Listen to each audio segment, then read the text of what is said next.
मेरा नाम अंजलि है। आज मेरी सास मर गई थी। वो सास जिसकी मेरे पति ने बहुत ही सेवा की थी। दिन रात उन्हें किसी चीज़ का होश नहीं था।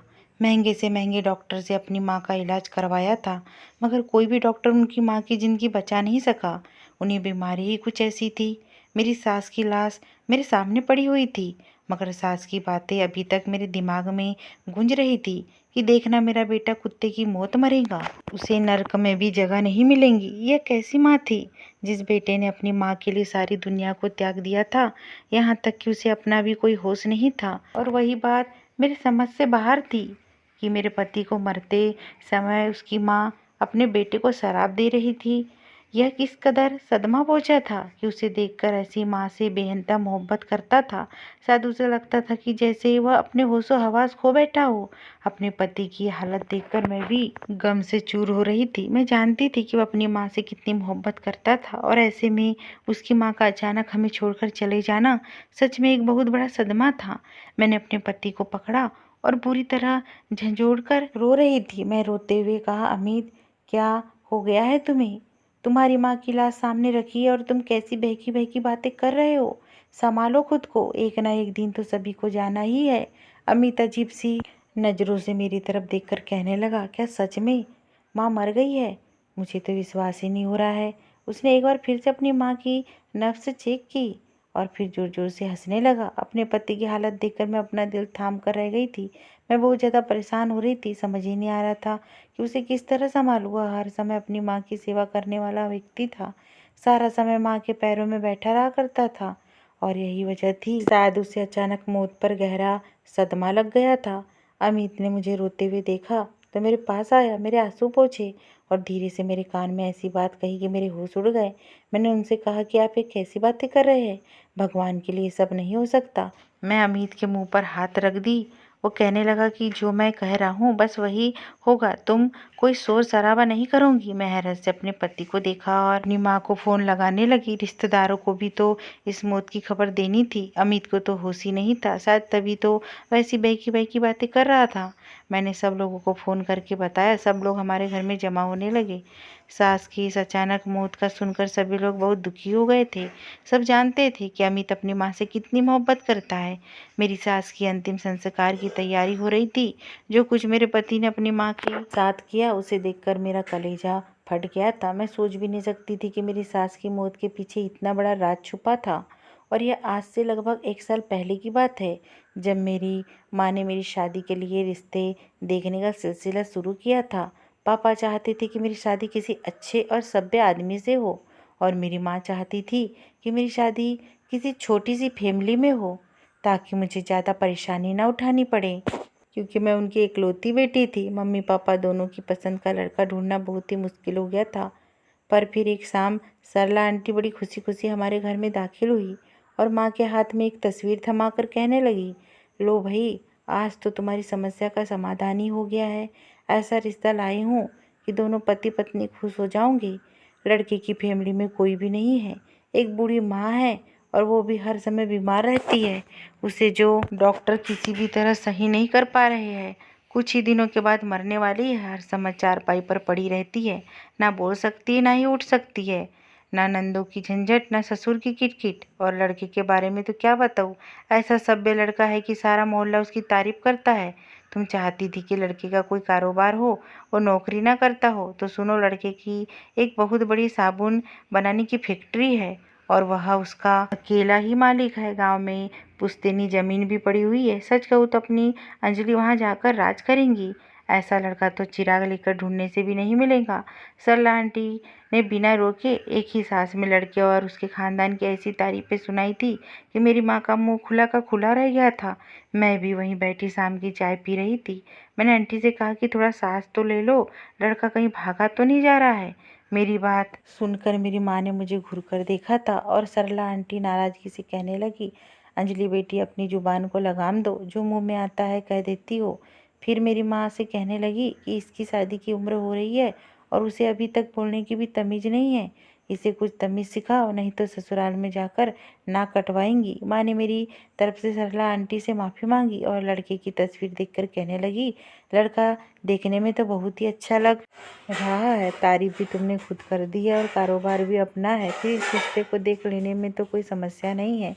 मेरी माँ ने तस्वीर मेरी तरफ बढ़ाई तो आंटी ने अपने कानों को हाथ लगा लिया और कहने लगी, तुम कैसी माँ हो जो जवान बेटी को लड़के की तस्वीर दिखा रही हो। सरला आंटी बहुत ही पुराने ख्यालों की थी। उन्हें शादी से पहले लड़का लड़की का एक दूसरे को देखना बिल्कुल भी पसंद नहीं था।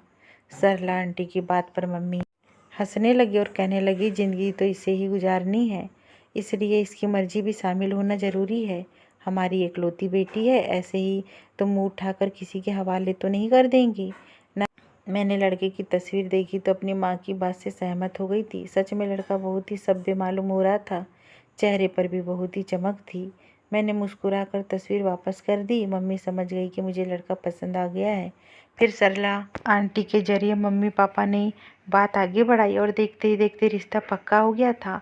मेरी सहेलियों को जब मेरे रिश्ते के बारे में पता चला तो सभी मुझे चिढ़ाने लगी।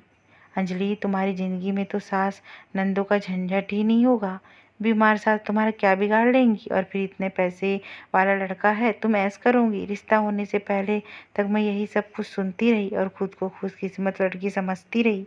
विदाई के समय पापा ने मुझे गले से लगा लिया और कहने लगे कि बेटा, हमने तुम्हारी बहुत ही अच्छी परवरिश करने की कोशिश की है, अब तुम अपनी बीमार सास की सेवा करना और यही साबित कर देना कि हमारी परवरिश में कोई कमी नहीं थी। मैंने पापा से वादा किया था कि मेरी वजह से आपको कभी शर्मिंदा नहीं होना पड़ेगा। बारात में बहुत ही कम लोग शामिल हुए थे। अमित के आगे पीछे कोई था नहीं। मेरी बीमार सास भी नहीं आ पाई थी। बस कुछ दोस्तों के साथ ही वह बारात लेकर आया था और मुझे विदा करवा कर अपने घर ले आए। अमित का घर बहुत ही बड़ा और आलीशान था।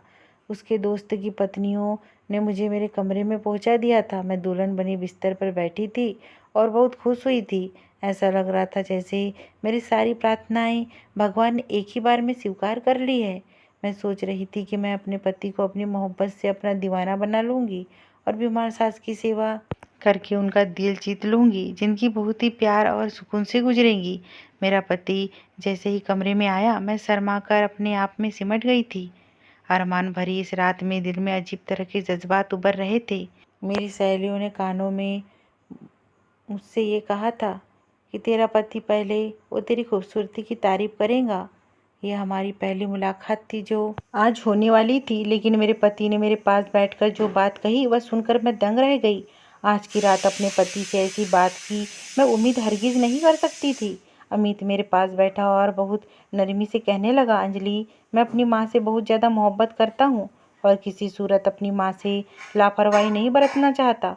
इसलिए शादी की पहली रात ही तुम्हें यह बात बता देना चाहता हूँ कि अपनी माँ की हर छोटी बड़ी ज़रूरत मैं खुद ही पूरी करूँगा और उनकी देखभाल भी मैं ही करूँगा। तुम मेरी माँ का कोई काम नहीं करूँगी। मैं अपनी माँ की जिम्मेदारी खुद उठाना चाहता हूँ। मेरी एक भरोसे की नौकरानी है जो मेरे पीछे से मेरा माँ का ख्याल रखती है। मैंने सुना है माँ बाप की सेवा करने से स्वर्ग मिलता है और मैं अपना स्वर्ग किसी और के हवाले नहीं करना चाहता। अमित की बात सुनकर मुझे बहुत हैरानी हुई थी कि शादी की रात इन सब बातों की क्या ज़रूरत थी। वो अपनी माँ का इकलौता बेटा, मैं भला उसे उसकी माँ की सेवा से कैसे रोक सकती थी। खैर, मैंने मुस्कुराकर उसे विश्वास दिलाया कि मैं आपको कभी आपका फ़र्ज पूरा करने से नहीं रोकूंगी और खुद भी आपकी माँ का पूरा ख्याल रखूंगी।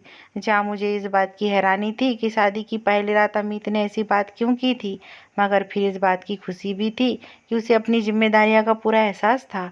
लेकिन मेरी बात सुनते ही अमित ने कहा, नहीं, तुम्हें मेरी माँ का ख्याल रखने की ज़रूरत नहीं है।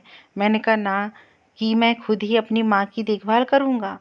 तुम सिर्फ मेरा ख्याल रखना और घर की जिम्मेदारियां उठाना। इससे पहले कि मैं अमित की इन अजीबोगरीब बातों पर कुछ और कहती, अचानक ही वह खड़ा हुआ और यह कहकर कमरे से निकल गया कि मैं अपनी माँ को एक नज़र देख कर आता हूँ। मैं कमरे में अकेली बैठी रह गई। इस बार मुझे बहुत कुछ अजीब सा लग रहा था। धीरे धीरे मेरे जज्बात ठंडे पड़ने लगे थे। जब अमित वापस आया तो इस बार उसके अंदाज में ऐसी मोहब्बत थी कि मैं सब कुछ भूल गई थी। सुबह जब मेरी आँख खुली तो अमित बिस्तर पर मौजूद नहीं था। मैंने उसे आवाज़ दी, लेकिन शायद वो कमरे में कहीं नहीं था। मैं बिस्तर से उठकर बैठ गई। पता नहीं इतनी सुबह सुबह अमित कहाँ चला गया था। मैं उठकर तैयार हुई और कमरे से निकली तो मुझे अपनी सास के कमरे से बातों की आवाज़ आने लगी। अमित के मना करने के बावजूद भी मैं अपनी सास के कमरे के दरवाजे पर पहुंच गई और देखा तो अमित अपनी माँ के कदमों में बैठा हुआ था और बहुत मोहब्बत और प्यार से अपनी माँ के पाँव दबा रहा था और खुद ही उनसे बातें भी कर रहा था, जबकि अमित की माँ कुछ नहीं बोल रही थी। यह मंजर देखकर मेरे दिल से प्रार्थना निकली कि हे भगवान, मेरी औलाद भी मेरे पति जैसी ही हो। आज के दौर पर इतनी सेवा करने वाला और मोहब्बत करने वाली औलाद कम ही देखने को मिलती है। शादी की अगली ही सुबह अमित जिस तरह अपनी बीमार माँ के पास बैठा हुआ था, इस बात ने मेरे ऊपर बहुत ही असर डाला था। लेकिन उस समय मेरे हैरत की हद ना रही जब मैंने देखा कि मेरी सास के चेहरे पर गुस्से से भरे भाव थे। ऐसा लग रहा था जैसे वह अमित को देखकर खुश नहीं है। मैं हैरान हुई कि बेटा इस कदर सेवा करता है कि शादी की अगली सुबह ही माँ के पाँव दबाने पहुँच गया और माँ बेटे से खुश नहीं है। और फिर एक अजीब सी बात हुई। मेरी सास ने हाथ उठाकर मेरे पति को कहा कि तू कुत्ते की मौत मरेगा, तुझे नरक में भी जगह नहीं मिलेगी, तू सड़ सड़ कर मरेगा। मेरी सास की बात सुनकर मैं काँप गई। ये कैसे मुमकिन था कि एक माँ अपने बेटे को शराब दे रही है और वह भी इतनी सेवा करने पर। शायद मुझे लगा मेरी सास ने कोई और बात की होगी और मुझे सुनने में गलती हो गई होगी, क्योंकि मेरे पति के चेहरे पर एक मुस्कुराहट मौजूद थी। लग ही नहीं रहा था कि जैसे उसकी माँ उन्हें बुरा भला कह रही हो। मेरे पति तो अपनी माँ के पाँव दबाते चले जा रहे थे। मैंने कुछ झिझकते हुए कमरे के अंदर कदम रखा और अपनी सास को तेज आवाज़ में नमस्ते किया और उनके पैर छूने के लिए आगे बढ़ी। मेरा पति चौंक गया और गुस्से से मेरी तरफ देखते हुए कहने लगा, अंजलि, तुम्हें कमरे में आने की क्या ज़रूरत थी? माँ किसी को भी देखकर परेशान हो जाती है। जाओ तुम बाहर डाइनिंग टेबल पर बैठो, मैंने नाश्ता ऑर्डर कर दिया है। अमित का इतना गुस्से भरा अंदाज देखकर मेरी आंखों में आंसू आने लगे। आज तक मुझे किसी ने इस तरह बात नहीं की थी। आगे बढ़कर फिर मुझे मेरी सास का आशीर्वाद लेने की हिम्मत नहीं हुई। मैं फ़ौरन कमरे से निकलकर बाहर आ गई और अपने आंसुओं को लिए। अपने पति का व्यवहार मेरी समझ से बाहर था। मैंने ऐसा भी क्या कर दिया था कि मुझे इस तरह पेश आ था? उनकी माँ का आशीर्वाद लेने ही तो गई थी, मैंने कौन सी बुरी बात की थी? मैं खामोशी से डाइनिंग टेबल पर बैठ गई और कुछ ही देर में अमित वहाँ चला आया और मेरी उतरी हुई शक्ल देखकर मोहब्बत से मेरे पास आया और कहने लगा, मुझे माफ़ कर दो। दरअसल मैं परेशानी में तुमसे इस अंदाज में बात की थी। मेरी माँ किसी भी नए चेहरे को देखती है तो फिर माँ चिल्लाने लग जाती है, इसलिए मैंने तुम्हें फ़ौरन कमरे से बाहर निकाल दिया था। अमित का अंदाज मोहब्बत से भरा हुआ था और मुझे लगा कि शायद गलती मेरी थी जो मैं उसके मना करने के बावजूद भी उसकी माँ के कमरे में चली गई। मैंने अमित से माफ़ी मांगी, उसे विश्वास दिलाया कि मैं अब आपकी मर्जी के बगैर आपकी माँ के कमरे में नहीं जाऊंगी। यह सुनकर उसे सुकून आ गया और वह कहने लगा कि बिल्कुल ऐसा ही करना, नहीं तो बाद में नुकसान उठाना पड़ेगा। माँ तुम्हें देखते ही शोर शराबा करेंगी और उनकी तबीयत और भी ज़्यादा ख़राब हो जाएंगी। अमित ने काफ़ी सारा नाश्ता ऑर्डर कर दिया था। नाश्ता करके हम फ्री हुए थे, तभी मेरी मम्मी पापा और मेरी कज़न भी मुझसे मिलने के लिए आ गए। थोड़ी देर में मैं उनके साथ घर वापस लौट आई और जब मैंने अपनी माँ को बताया कि अमित ने किस तरह मुझे अपनी माँ के कमरे में जाने से मना किया है, तो मेरी मम्मी कहने लगी, अरे पागल, यह तो अच्छी बात है। वह माँ की जिम्मेदारी तेरे कंधों पर नहीं डालना चाहता तो तू भी सुकून की सांस ले और अपनी ज़िंदगी में ऐश कर। वैसे भी बीमार औरत को संभालना कौन सा आसान काम है। अमित एक बहुत ही अच्छा लड़का है और खुद अपनी माँ की सेवा करके पुण्य कमाना चाहता है, तो तुझे इसमें क्या समस्या है? माँ ने मुझे तसल्ली दे दी तो मैं भी खामोश हो गई और फिर ऐसे ही धीरे धीरे दिन गुजरने लगे। धीरे धीरे मेरी ससुराल में मेरा दिल लग गया था। घर में कामकाज के लिए नौकर नौकरानियाँ भी मौजूद थी। मैं बस उन पर नज़र रखती और सास के कमरे की तरफ जाने का सोचती भी नहीं थी। अमित खुद ही अपनी माँ की सेवा करता रहता था, उन्हें बड़े बड़े डॉक्टर के पास लेकर जाता, मगर सब डॉक्टरों ने कह दिया था कि बीमारी की आखिरी स्टेज पर पहुंच चुकी है और किसी भी समय इनकी मौत हो सकती है। अमित ऑफिस जाने से पहले अपनी माँ के पास बैठता और वापस आकर भी घंटों उनके पाँव दबाता और फिर अपनी माँ के पास से आने के बाद मेरे ऊपर भी प्यार लुटाया करता था। कभी कभी तो मुझे अपनी सास से जलन होने लगती थी कि अमित उनके पास इतना समय क्यों बिताता है। शादी को 3 महीने गुजर गए थे, अमित के रवैये में कोई बदलाव नहीं आया था। कभी कभी तो मैं हैरान होती कि कैसे वह इस कदर सभ्य है और सेवा करने वाला बेटा है। मैं छुपकर अपनी सास के कमरे के बाहर खड़ी हो जाती और सुनने की कोशिश करती कि अमित अपनी माँ से क्या बातें करते हैं, लेकिन वह तो अपनी माँ से सिर्फ मोहब्बत भरी बातें ही किया करते थे और उनकी माँ हमेशा उन्हें गुस्से में बात करती और अपनी कमज़ोर और काँपती हुई आवाज़ में अमित को बद्दुआ देने की कोशिश करती। और फिर शादी के चौथे महीने में अचानक एक दिन मेरी सास इस दुनिया से चली गई। अमित उस समय अपनी फैक्ट्री में थे और नौकरानी सास के कमरे की सफाई करने उनके कमरे में गई थी। उसने मुझे चीख कर बुलाया और बताया कि बड़ी मालकिन की तबीयत अचानक बिगड़ रही है। मैंने सास को पानी पिलाने की कोशिश की तो इशारों में मुझे कुछ कहने की कोशिश करने लगी और फिर अचानक ही उनकी गर्दन ढीली पड़ गई। मैंने चेक किया तो उनका सांस रुक गया था। मैंने फ़ौरन अमित को फ़ोन करके घर बुलाया। मैं तो ये सोच कर ही घबरा गई थी कि उनकी माँ की डेथ की खबर सुनकर उन पर क्या बीतेंगी। अपनी माँ के बगैर तो उनका एक पल सुकून से नहीं गुजरता था और अब तो उनकी माँ इस दुनिया में ही नहीं रही थी। मैंने बेचैनी से अमित का इंतज़ार यहाँ से वहाँ टहल कर रही थी। वह जब लौटकर घर आए तो उनके चेहरे पर मुझे कोई भी परेशानी या घबराहट दिखाई नहीं दे रही थी। ऐसा लग रहा था जैसे वो बिल्कुल नॉर्मल हो। और मैंने उन्हें बताया कि किस तरह उनकी माँ की अचानक मौत हुई है, मगर अमित बिल्कुल चुप थे। उन्होंने एक गहरी नज़र मुझ पर डाली और कहने लगे, तुमने माँ से बात की थी क्या? मैंने उन्हें बताया कि माँ इशारों में कुछ कहने की कोशिश कर रही थी, लेकिन मुझे उनके इशारे समझ नहीं आए। अमित ने एक ठंडी सांस भरी और अपनी माँ के कमरे में जाकर उन्हें चेक किया और कहने लगे, हाँ माँ तो सच में मर चुकी है। उनके शब्द इतने ठंडे थे कि मैं हैरान रह गई और फिर अचानक ही मुस्कुराते हुए कहने लगे कि चलो अच्छा हुआ ये मर गई, अब हमारी ज़िंदगी बदल जाएंगी। मुझे लगा कि माँ की मौत का सदमा अमित के दिमाग पर हो गया है। माँ के मरने से कैसे हमारी ज़िंदगी बदल सकती थी। अचानक से अमित अजीबोगरीब हरकतें करने लगा। ऐसा लगता था उन्हें दुख की बजाय खुशी मिली हो। उसकी ऐसी हरकतें देखकर मैं बहुत ज़्यादा परेशान हो गई थी। पता नहीं अचानक से क्या हो गया था। मुझे तो लगा कि वो अपनी माँ के पास बैठकर बहुत रोएंगे। अपने पति की ऐसी हालत देखकर मुझे बहुत अफसोस हो रहा था। मैंने बहुत से रिश्तेदारों को भी कॉल कर दिया था। फिर कुछ देर बाद जो कुछ हुआ उससे मेरे सर पर आसमान टूट पड़ा था। मेरी सास की मौत की खबर सुनकर आए सारे लोग भी हक्का बक्का रह गए थे। मेरा पति जो 1 घंटा पहले खुश हो रहा था, अब ज़मीन पर बैठा ज़ोर ज़ोर से रो रहा था और उसकी चीख से पूरा घर गूंज रहा था। मैंने आगे बढ़कर अमित को संभालने की कोशिश की, लेकिन उसने मुझे धकेल दिया और कहने लगा, सब कुछ खाक हो गया है। मेरे सालों की मेहनत मिट्टी में मिल गई है।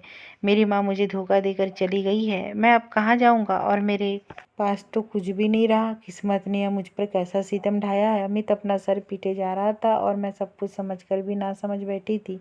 जितने भी लोग आए थे सबको यही लग रहा था कि अमित को अपनी माँ की मौत का सदमा लगा है, लेकिन सिर्फ मैं ही थी जो जानती थी कि अमित को किस बात का सदमा पहुंचा है, क्योंकि अमित ने लोगों के आने से पहले ही मुझे कुछ कुछ बता दिया था। अंतिम संस्कार की तैयारी हो चुकी थी और कुछ ही देर में मेरी सास का अंतिम संस्कार भी हो गया। सब लोग अपने अपने घरों को लौट आए। अमित गुस्से में अपनी माँ के कमरे में गया और उनका सामान उठाकर फेंकने लगा। मैं उन्हें रोकने की कोशिश की तो वह चीखते हुए कहने लगा कि मैंने सारी ज़िंदगी इस औरत की सेवा में गुजार दी, ये सोचकर कि वह मेरा भला करके जाएंगी, लेकिन यह औरत तो जाते जाते मुझे कंगाल करके चली गई। मैंने कहा कि आप अपनी माँ के बारे में किस तरह की बातें कर रहे हैं, आखिर हुआ क्या है? मुझे सब कुछ बताया। मुझे बस इतना ही समझ में आया था कि मेरी सास के मरने के बाद कुछ ही देर में वकील आए थे और मेरी सास की वसीयत अमित के हवाले करके जा चुके थे। अमित ने जैसे ही वसीयत नामा पड़ा उसके बाद उनका हाल ऐसा ही था।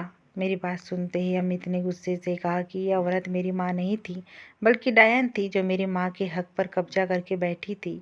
ये मेरे बाप की पहली पत्नी थी और मेरे बाप ने औलाद के लिए मेरी माँ से दूसरी शादी की थी, लेकिन यह बात मेरी माँ को मालूम नहीं थी कि सारी जायदाद और फैक्ट्री मेरे बाप की नहीं बल्कि उसकी पत्नी की है। बाप के मरने के बाद मैंने और मेरी माँ ने इसी औरत के साथ सिसक सिसक कर ज़िंदगी गुजारी, लेकिन इस औरत को हम पर जरा भी दया नहीं आई और मेरी माँ ऐसे ही दुनिया से चली गई।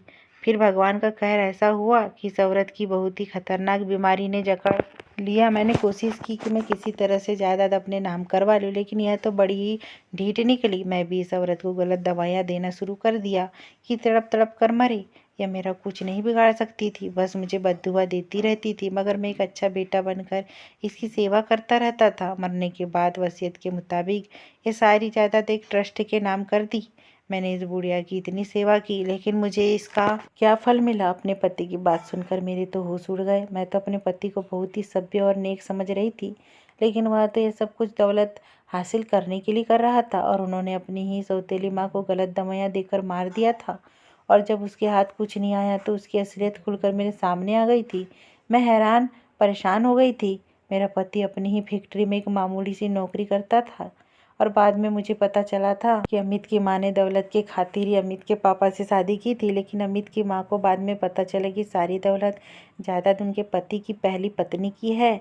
मेरे पति की सगी माँ ने भी दौलत के खातिर ही मेरे ससुर से शादी की थी, और यह सब उसी का नतीजा था। मरने से पहले मेरी सास जान गई थी कि उन्हें जहर देने वाला कोई और नहीं बल्कि मेरा पति है, इसलिए वह उसे बद्दुआ दिया करती थी।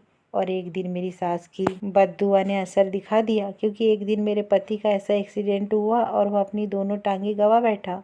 मैं मजबूरी में अपने पति के साथ निभा रही हूँ, क्योंकि उसके आगे पीछे कोई नहीं है। अब वो अपने किए पर बहुत पछता रहा है और दिन रात रो रो कर भगवान से माफ़ी मांगता है। मैं भी भगवान से प्रार्थनाएं करती हूँ कि भगवान मेरे पति को माफ़ कर दे। हो सकता है भगवान माफ़ कर दे तो अमित की ज़िंदगी कुछ आसान हो जाए, क्योंकि अभी तो वह बिस्तर पर पड़ा बहुत तकलीफ़ भरी ज़िंदगी गुजार रहा है। अगर ये स्टोरी आपको पसंद आई हो दोस्तों, और चैनल पे नए हो तो प्लीज़ चैनल को सब्सक्राइब और वीडियो को लाइक कर दीजिए। धन्यवाद।